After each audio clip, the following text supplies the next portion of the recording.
Hi guys, I'm Kasha. Welcome to the channel. Welcome to our coffee times together. Today I am here to talk to you about some of the last movies that I have been watching. It's been a hot minute since I did one of these videos because I wanted to do separate reviews for other movies that I was really enjoying or for new releases. So it was time to bring you an updated last watched video. I'm only going to talk about 5 of them that I think you guys maybe are more interested in, or the ones that I enjoyed the most. It's coffee time. First of all, let's talk about Spring, and this is an American romantic body horror film from 2014. This movie was an adventure, and no pun intended, because this movie has to do with an adventure.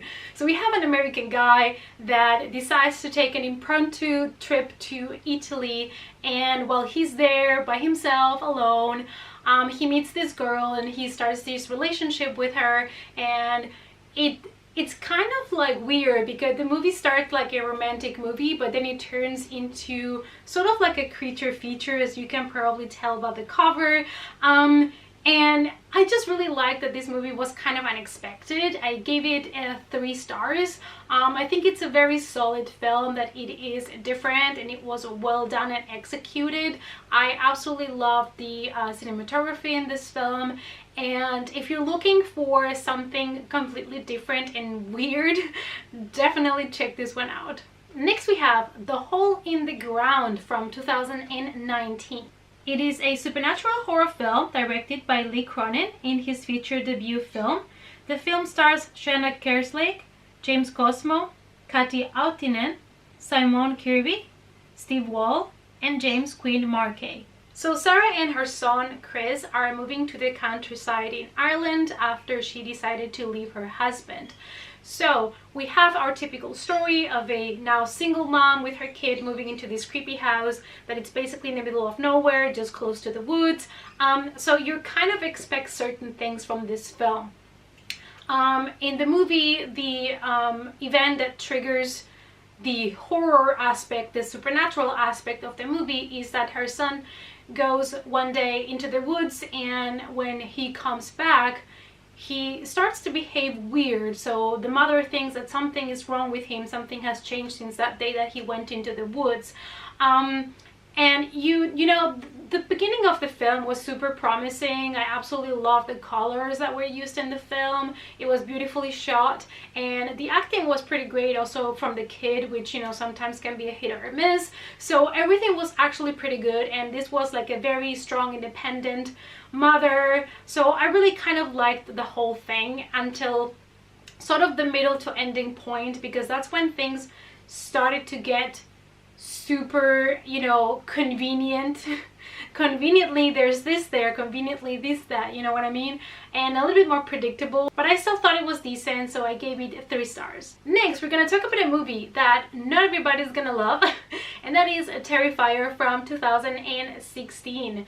Now, I have been meaning to watch this movie for a long time, and I finally watched it, and I really enjoyed it. For example, my boyfriend didn't like it, but I did, because I'm sick and disturbing. So there's that. It is an American slasher film written, co-produced, and directed by Damien Leone.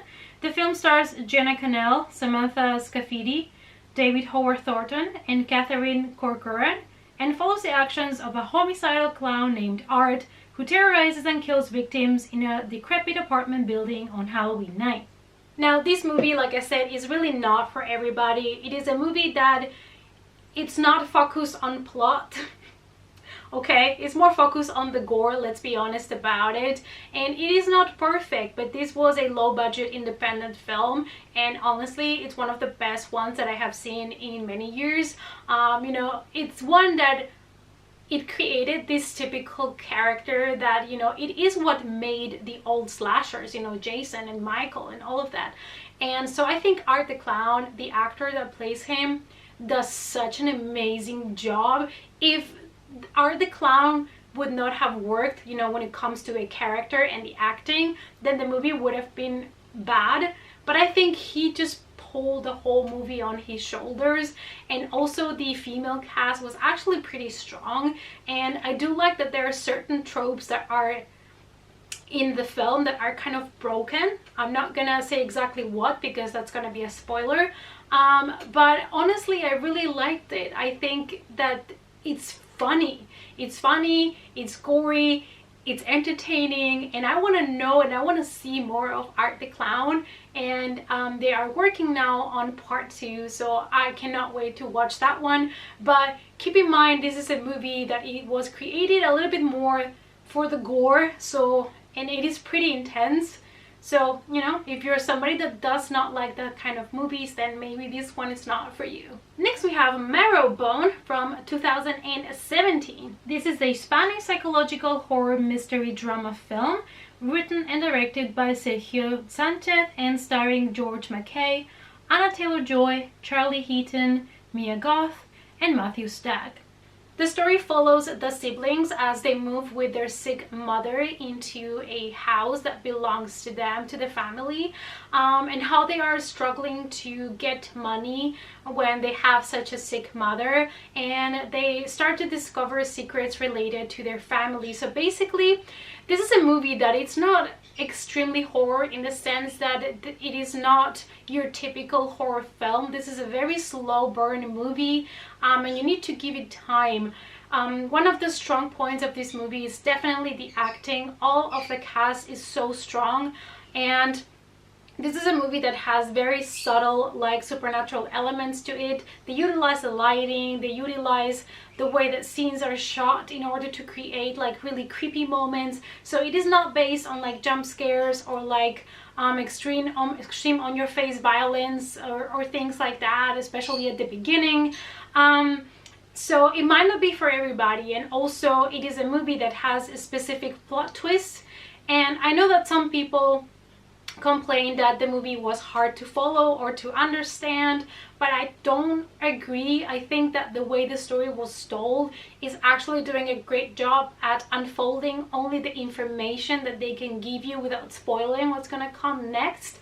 So I did think that it was greatly executed when it comes to the plot, even though I can understand why for some people it might be a bit confusing. And the last one that I would like to talk to you about, and I actually did not love this one as much as I thought I was gonna love it, but because it's a 2020 release, I thought I would mention it in case that you were considering to check it out, and that is You Should Have Left. I only gave this one actually 2 stars, and if you have to pay $20 to watch it, I probably would wait if I were you, because this movie had really not much going on. This is an American psychological horror film written and directed by David Cope, based on the 2017 book of the same name by Daniel Kelman. It stars Kevin Bacon and Amanda Seyfried. So this film was pitched to be a writer that goes with his family to this house and is struggling with his writing, with his works, with all of that. And I thought, hey, awesome, this is gonna be like, you know, The Shining, The Secret Window, like typical Stephen King kind of plot situation, and it has Kevin Bacon that, you know, I actually like. So I'm gonna be like, this is gonna be amazing. But when you watch the movie, if you have not read the synopsis that says it is about a writer, you would not even figure it out. You don't even know what he does because it's never really explained in the movie. That's one of the problems of this film. There is a lot of plot things that come up that sound interesting, but they never develop them. So you're left like with nothing, honestly. So this is a writer that has a much younger girlfriend that is an actress, and they have a daughter together, and before she goes for her next job, they decide to rent a beautiful house and spend some time together. So when they get to the house, really weird things start to happen. Like, it seems that time works differently in the house. It seems they cannot control the lights going on or going off. Like, there's a lot of things that you are intrigued to know what's going to happen with that, but like I said, it's never like fully developed. And it is such a pity because this movie had a lot of positive things about it. I mean, the acting is it's normal, it's good, it's not bad or anything. And I like that this is a house where creepy stuffs are happening, are going on, and the house is white and open and modern. It's not like your typical gothic style house, all right? And I also like some of the creepy images. They are having nightmares, specifically, you know, him and the daughter are having nightmares, and the nightmares are really dark and creepy. And you know, the cinematography is nice, but there's nothing behind it. There is no story to support that, and it's such a pity because this movie had so much potential. I think the director, you know, he has done movies that I've enjoyed before, and I had maybe higher expectations for this movie. I just felt like it's a half-baked thing. Like the images were there in his head, but he didn't execute a story. Like, I still don't know what the movie is about, okay? Like, it doesn't have like a strong plot or anything, and like I said, it's such a pity. Alright guys, so these are some of the last movies that I have been watching. Let me know down below, what have you been watching lately that you could recommend me. Let's talk about it in the comments. Thanks so much for watching, you guys. The other links to my social media can always be found in the description box down below, and I hope to see you all in the next coffee time. Bye.